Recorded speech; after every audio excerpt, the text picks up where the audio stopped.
அவருக்கு விளம்பரம் கொடுக்கறதுக்குன்னே ஒரு ஏஜென்ட் குரூப்பை உட்காந்துருக்கீங்க.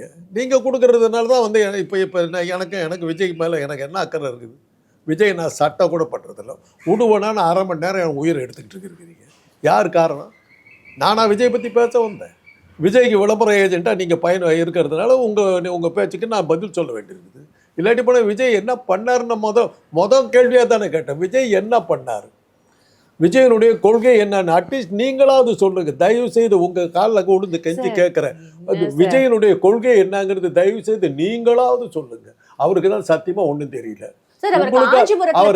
அவருக்காக விளம்பர ஏஜென்ட்டா ஃபுல் டைம் ஒர்க் பண்ணிட்டு இருக்க நீங்களா அதை சொல்லுங்களேன். தயவு செய்து விஜயனுடைய கொள்கை என்னங்கிறத மக்கள் ஆவலோட எதிர்பார்க்கிறாங்க. சார் அவர் காஞ்சிபுரத்துல நிறைய விஷயங்கள் வந்து பேசியிருக்காரு சார். இலவசங்கள் அவர் சொன்னது வேற மாதிரி இங்க ப்ரொஜெக்ட் பண்ணப்பட்டதா இதே மேடையில் அவர் வந்து பேசியிருக்காரு சார். நிறைய விஷயங்கள் அவர் சொல்லியிருக்காரு. நான் சொன்னது வேற விஷயம், ஆனா இங்க திரிக்கப்பட்டு வேற மாதிரி சொல்லப்பட்டிருக்குன்றத ஒரு விஷயத்தை வருத்தத்தோட தெரிவிச்சிருக்காரு சார்.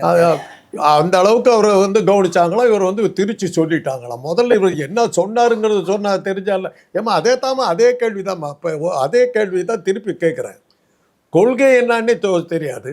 அதே மாதிரி இவர் என்ன பேசினாருன்னு அதை என்ன திருச்சி சொன்னாங்க? முதல்ல நீ என்ன பேசுனா அதை எதை திருச்சி சொன்னாங்க? அதை விளக்கம் சொல்ல.